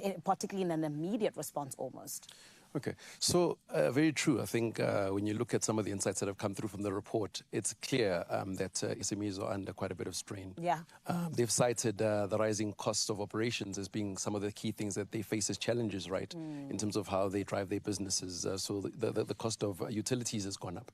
The cost of even the staff has gone up. And those are some of the challenges that they face, right? Yeah. Secondly, they've also cited things like access to capital. And funding. And I mean, as an SME, that's a bloodline to your business. You need the capital to be able to kind of expand your operations and run. Thirdly, I think one of the other areas that we've seen as a challenge that's been cited and has come out of this survey is the fact that there's a skills gap, right, that exists. And in as much as many businesses across the country, including government, have deployed various initiatives to actually drive and close these skills gaps, SMEs don't actually know how to access these programs. So it becomes important that us as the banks start looking at how we ensure that we collaborate with our partners again to find fit-for-purpose solutions in terms of how we solve for these SMEs on the funding front and make sure that they're able to access that funding. Secondly, I think from a skills gap perspective, it becomes for me very important that you obviously back the jockey when you back the SME. Yeah. Therefore, getting that jockey to have the right set of skills in terms of being funding ready, so that when they come to us as banks to get funding, we're able to actually deploy that funding. That's quite key. So we'll definitely be deploying some initiatives that look at exactly that. And also post-lending as well. How do we support them once we've lent them that money so that they're able to go through that journey and be successful? So those are some of the things that we'll be looking at in collaboration with our partners. That's beautiful. I love the post-support. You know, you don't just say, here's a money, you know, or here's a little bit of something to help you out. You actually help them out to understand how it is they can use it best. That's amazing. But another thing that came from the report is that 80% of SMEs and small businesses still want to invest, even though they've fallen on tough times. You know, how is it that ABSA really wants to almost reward the spirit of resilience or even support it? So I think for me, it was a nice glimmer of hope, that green spark, that in as much as they are facing tough times, they're still hopeful, right? The guys are saying that they're going to be investing in marketing. They're going to be investing in more assets in terms of fixed assets to make sure that their business continue. Yeah. They're going to obviously require working capital from us as banks. And I think it becomes important again that we collaborate again with industry, with various partners, especially when you start looking at like businesses that sit in rural areas in the township economy. How do we make sure that grant funding is accessible to those type of businesses to actually help them start up and get off the starting blocks as well, and kind of get going? And again, I'll re-emphasize the point of banking on the jockey and driving that skills element. And those are some of the things that we will be deploying as ABSA. Yeah. In fact, as part of this initiative, it's not only about us doing a survey, getting results, sharing insights, and then stepping back. We're actually going to be having, let's call it seminars and webinars with some of these SMEs, engaging with them around our findings, and also then driving solutions in those engagements in terms of the recommendations we're making, which is fit for purpose for their specific businesses, so that we can aid them in terms of how they move forward. I love that. And I mean, would you say then that that's really how you guys have repositioned yourselves rather, as the bank of the entrepreneur? Because I feel like those are really such helpful tools that can help someone to understand not just where they are, but where it is they can actually go should they have the right set of skills. Absolutely. So one of the things that is fondly said amongst ABSA colleagues when you walk through the passages within our business. Your story matters. Your story matters. Yes. Small business is big business to us, which is why we've invested in this initiative. I mean, some of the guys were even making a joke saying that when you buy from a small business, an actual person does cartwheels in terms of being happy. And with that said, I guess, again, partnerships becomes quite key in terms of how we move forward here. Collaboration becomes quite key in terms of how we create a conducive environment for SMMEs. And we are hoping that these insights and the recommendations that we've made, obviously on this report, around access to financing, around the skills development aspect, around obviously also looking at regulation as we try and shape policy, will go a long way, not only for us as a bank in terms of how we shape the solutions that sit internally within the bank that we deploy in the market, but also, as I've mentioned, for shaping policy, because I think government's a very key player. I think we're fortunate in this country to have a department that actually looks after small business, who is actually very open and willing to actually collaborate with the industry as a whole in terms of how the solution for this industry. And so we know that they will give us an ear as we obviously deploy some of these inputs in terms of how they can also further shape policy to enable this environment. Incredible. And of course, you know, something that also popped up in terms of outlining for a greater or even broader ecosystem is the Small Business Ambassador Program. You know, this is something that ABSA has been playing a role in, but now I think we want to understand how exactly. How are you guys doing that? How are you allowing it to grow? Okay, so in parallel to this project on the Small Business Growth Index, what we've done is we've launched an ambassador program. Essentially, we invited the SMEs that were taking part in the survey to actually sign up for this ambassador program. So we've obviously run the first survey now in May, which, and obviously the results we are discussing now are the outcomes of that survey. in August sometime, we're going to actually have an engagement and invite all of these SMMEs in to discuss these results, right? So if you're part of the Ambassador program, you're required to at least do the first survey, participate in the engagement sessions that we set up where we engage SMEs to try and help solve for their problems, participate in the second survey, which is going to take place at the end of September. And then ultimately, I mean, the aim of this thing is not necessarily to just have a tick box exercise in terms of what we do as well, doing in terms of having a survey and just spitting out results. It's actually actively engaging with SMMEs. So through that program, we're actually able to engage them, keep a pulse on the insights in terms of how things are developing, and ultimately also make sure that they feel part of the solution to the problems that they are facing, because their voice is in the room and their voice is heard. So this program is very important for us in that context. Yes, that's beautiful. This is why you are the Bank of the Entrepreneur, Lindo. And we love the work that you guys are doing. Thank you so much for it. And I know that now we know a whole lot more about what it is you're doing and how we can get involved. So thank you. Thank you for having me. Of course. Listen, my friend, ABSA is always the one that is here to say, yeah, we're backing you. We are behind you. So SMEs, small businesses, entrepreneurs, the Bank of the Entrepreneur has arrived if in fact they are new to your life, and they're always reminding you that your story matters. Your path to success, oh friend, it's about to be a whole lot easier. Thank you to ABSA. For now though, you need to make sure you don't go anywhere. You're still on your Feel Good Breakfast show.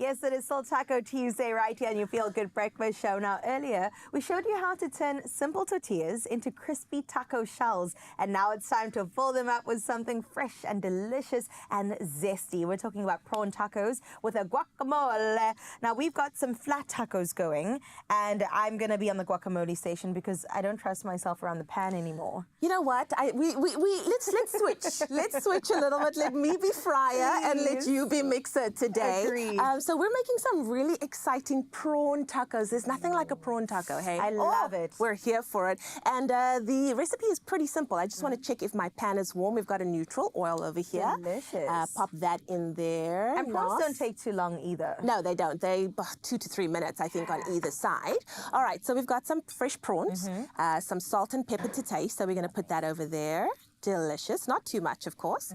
Then we have some garlic powder that we'll put over there. We've also got some paprika. I love paprika. I love the smoked paprika as well. Brings out a little bit of the heat. Yes. We've got some fish spice. Okay. Fish on fish. Makes sense Love to a me. little bit of fish on fish. And then we're going to mix this together. I think we need a little bit more paprika. Okay. Paprika also adds like a sweetness to the dish as well. Yeah. And some color to the prawns. Definitely. We love a little bit of color on our prawns. So we're going to mix that all up together. And then a dash of lime for some zestiness, hey? I'm here for it. We need that. I've really been in like my lime era. On everything, through everything. Chicken, rice, prawns. It's always a good idea. It brings whatever dish you're making, it just brings it alive. Agreed. Brings it to life. All right, so once we've done that, we're going to pop a few of them in. Now, the trick with this, Carissa, is that you don't want to like overfill your pan, you know? You want to make sure that every prawn has its day in the sun. I love You this. really do want that. And it deserves it too. Exactly. Listen to that sizzle.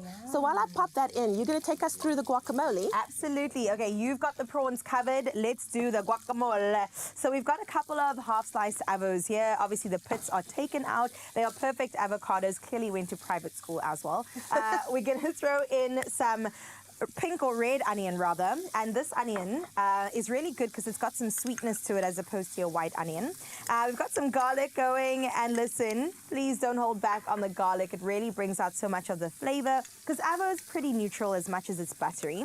We'll throw in some coriander or dhania, and then of course, like we mentioned, everything is better with some lime. So we're gonna squeeze that in. Oh, and this is a juicy one too. Oh yes, get in there. I love it. I saw a lady on TikTok, she squeezes out every single bit of it. Like waste no drop. Leave no drop behind. There you go. And then you just mush it all together. Now you could use a fork, you could use a potato masher. It depends on the chunkiness of your guacamole. Do you like it quite textured or do you like it smooth? No, I love a chunky guac. Oh, yeah. I love a crispy taco and a chunky guac for sure. Textures everywhere. Okay, let's see how we're doing here. Just mix that around. And then I'm going to steal some of your salt and pepper. Yeah, please do. To add some more flavor. and bring out those avos. Do you know a trick on how to make sure that your guacamole doesn't turn brown? Tell me. Because that's the one thing that you hate. You hate working on a guac and then you pop it in the fridge and then the it turns next day? brown. Yeah. So what you do is you take your plastic wrap and then you put it over the top of your guacamole, making sure that there's no air. So it touches the guac. Touches the guac, and that will make sure that it stays beautiful, fresh and green. Amazing. Or you can just add like an extra squeeze of lime juice as well, which is really nice. To avoid that oxidization. Yeah. I like that. All right, our prawnies are coming along quite nicely. Amazing. When So they're these done, have been you can pop them in butterflied. But another interesting trick on knowing when your prawns are done is they actually start to form a C. Oh, okay. So they go from like this to like Oh, a C. I love that. Very nice. Because the thing is, you don't want to overcook your prawn. No. There's nothing worse than like a rubbery prawn. Who needs a rubbery prawn? Nobody. Okay, when they're done, these you are can pop them in gorgeous. there. I brought those for you. All right, thank you, darling. Guac is done. Okay, we've got one more, and we will be ready. And then we're plating. We are. We're plating. So we've got these flat tacos going. Listen, forgive me for my attempt at tacos earlier. We are working on that. But this time around, our kitchen fairies have provided something beautiful for us to layer on so that we create this goodness, which has got guacamole, some prawns, and then, of course, sour cream and, of course, tomatoes. A great combo. It's pretty healthy as well. It is really, really healthy. And now we're going to start to prepare, or rather plate our tacos, and we're going to start with the guacamole at the bottom. How much guac is too much guac? Never. There's never a thing like too much guac. Agreed. That might have been too much guac. Okay. Let's try the third one. Go. Beautiful job, Carissa. Thanks. Amazing. And now we're going to pop our prawns on the top Ooh, there. those are great. Yum, yum, yum. See the color that we managed to get on because of the paprika. Ooh. Nice heat as well. Yum. Oh, we're rich over here. We're getting 3 prawns each, okay? Don't mess with us. I love this for us. Yum. Delicious. And then last, wow, without even realizing Doesn't it look hey? so good? The perfect amount of prawns. Oh, Oops, don't run away, prawn. yes. Come together. There But we go. intentionally, because you are a chef, you're really good in the kitchen. Well, you know what? We've learned a few things in Over our the time, years. darling. Come on We now. really have. And then we're going to use sour cream, some right? sour cream on the top. That's a great idea. Just a dollop or two. That's going to add some deliciousness to it as well. Remember to scan this QR code on your screen right now. Feel Good fam, whip your phone out. It brings up a camera. You're more than welcome to take photos of yourself and send it to us. But what we want you to do is put it over your screen, and it will take you to the recipe tab on expressoshow.com so that you can cook along with us. You can be like Leanne and myself and make something absolutely delicious. And when I say delicious, I'm so proud of us. Girl, we did the things on Taco Tuesday. I feel like we deserve to try these as well. We do. So we do. good. Do you Okay. want to do the honors? I'm gonna do the honors. I don't trust myself with a TV bite. I Neither do I. always take a bite that's way too big. Oh, it's gonna But listen, crush. there's still so much more to come on the show today while while Carissa crunches away. We have got Peden Smith that's joining us on the show, and a lot more entertainment when it comes to Sonique. She is going to blow you away, just like these tacos. Yeah. This is exactly what I was going to say. I am blown away. My mind is on the other side of the room. That's fantastically. Those Muy prawns caliente. Muy caliente. cooked perfectly. Only you can make my day.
It's my feel-good breakfast show.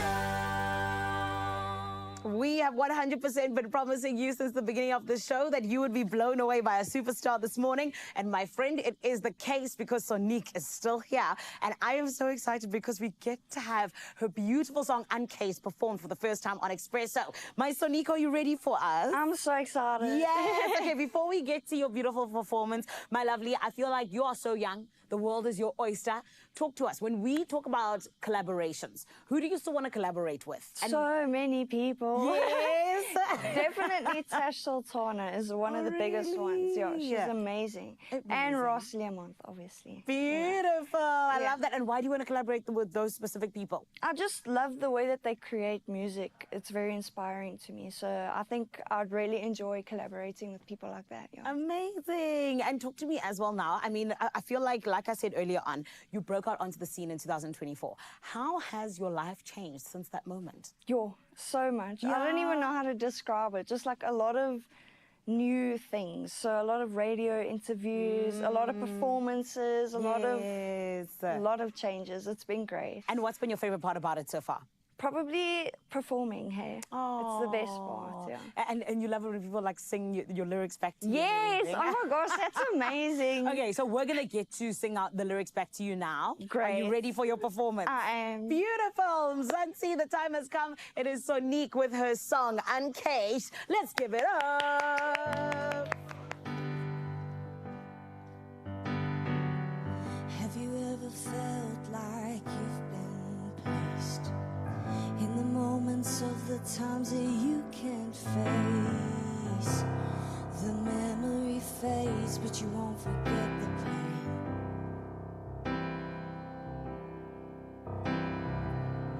When the tides start changing and we get caught in the waves of displacement, you gotta take your time this time.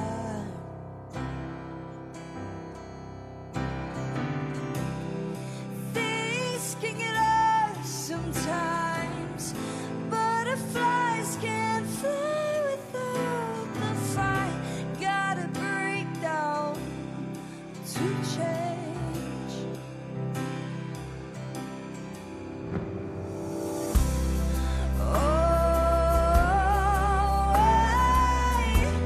Sometimes wish that I could hide away, get spun into a sinking case.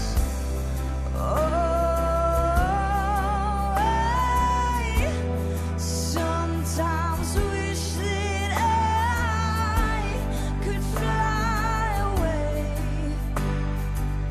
and come back when I'm feeling uncaged.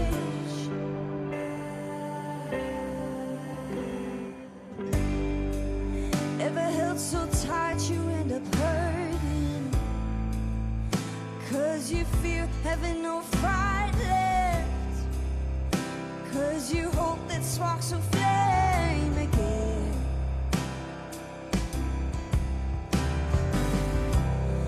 Things can get us sometimes. Butterflies can't fly without the fight. Gotta break down to change.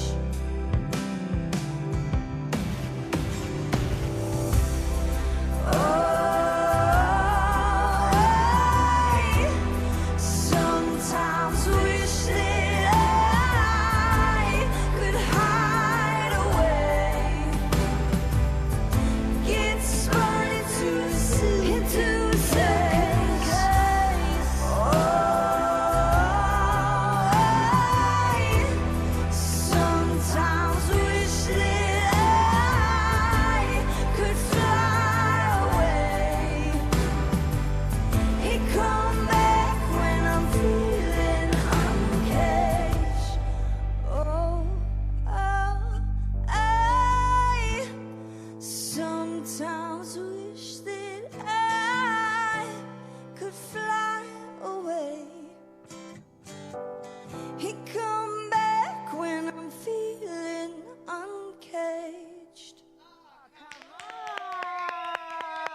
one.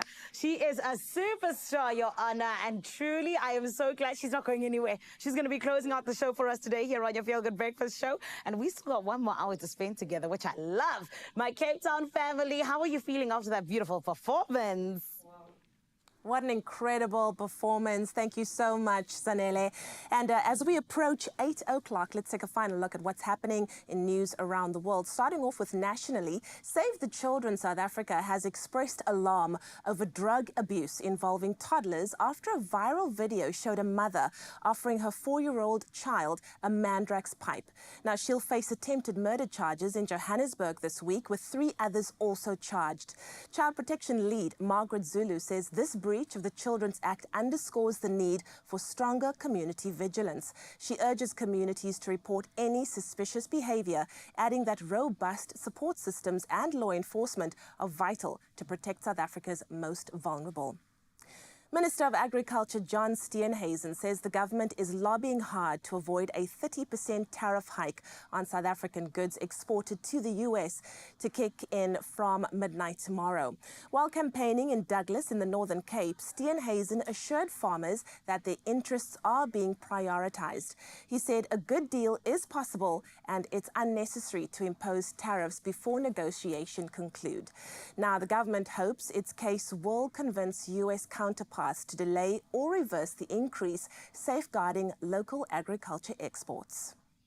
Moving further afield, the High Court in Pretoria will decide today whether Zambia may repatriate former President Edgar Lungu's body for a state funeral in Lusaka.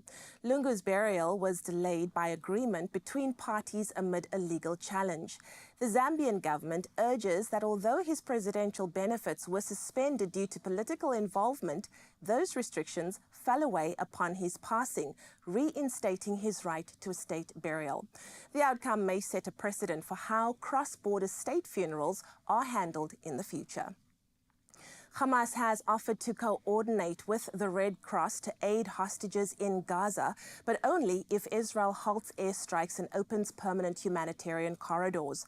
This follows a disturbing video showing emaciated Israeli hostage Eviata David digging what he claimed was his own grave. Western powers condemn the footage while families remain in the dark about loved ones' conditions. Of the 50 hostages believed to be held, only 20 are thought to be alive. Israel has called for a UN Security Council meeting today.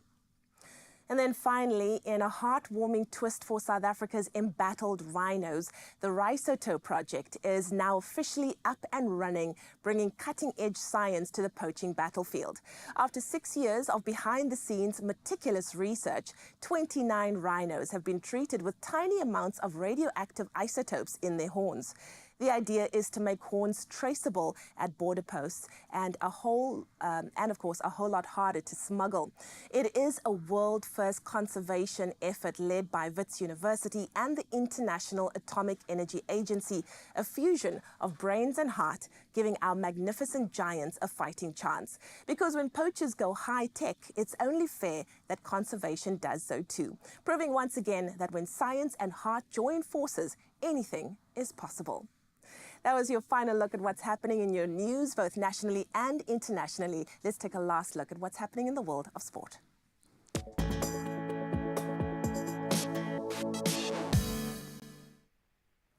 Well, thank you, Lee. Let's see your final bits of sports. Now we start out with cricket, where Mohammad Siraj produced a fiery spell on the final morning to claim 5 for 104 and fire India to a dramatic 6-run victory over England at the Oval, levelling this 5-test series 2 for 2.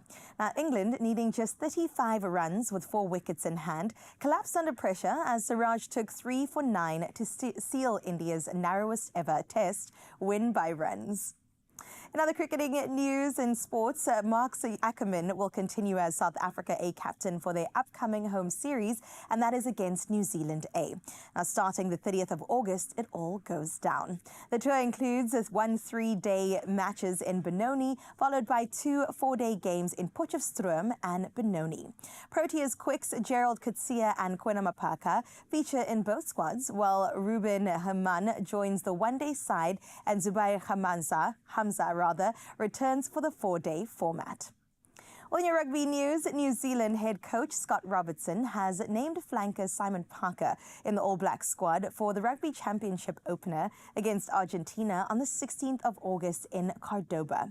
Now it's Parker's first call-up, while Tevita Mafelio, Kyle Preston and Leroy Carter join as injury cover.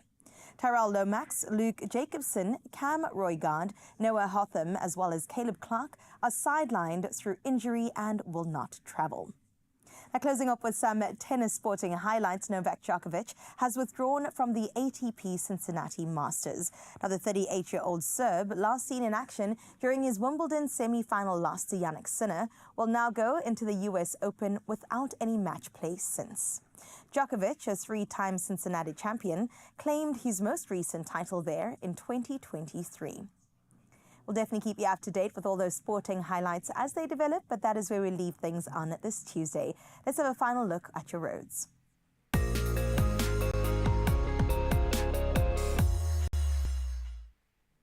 Now we start off on your roads in Joburg out in Diepkloof, where there's congestion on the N1 southbound, and that's between N17 and Randshow. Do expect delays if you're heading on out there, and of course allow for some added travel time.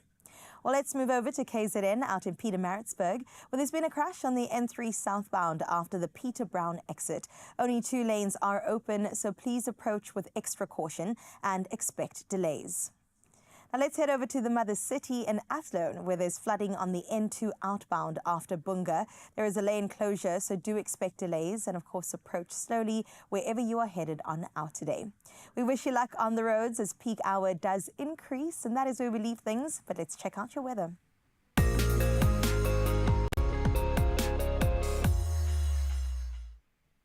In your weather news, very cold, wet and windy weather is sweeping across parts of South Africa. Now, the South African Weather Service has issued advisories for the Namakwa district in the Northern Cape and the Witzenberg municipality in the Western Cape. Light snowfall is expected over the high-lying areas of the Eastern Cape. Now, a yellow level 1 warning for damaging waves is in place from Alexander Bay to Plettenberg Bay, posing risks to beachgoers. Meanwhile, extreme high fire danger remains a threat in the western northwest, northeastern KwaZulu-Natal and Yandeni in the Eastern Cape. Now let's put that cherry on top of all of our weather news this morning by getting into our sunrise view, and coming through for one of my favorite places in Mzansi is ripping Durban. Lynn came through with this gorgeous image. Lynn, let me tell you, that is your penthouse apartment and you are overlooking the entire city, and you just thought, let me let my Feel Good fam know what I'm seeing this morning. So thank you so much, and for that you will be rewarded with 27 degrees on your side of town. I mean, winter for who? Winter for what?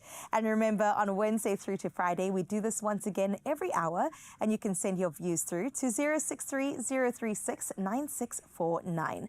For now, though, so you can prep for the rest of the day, let's get into your temperatures.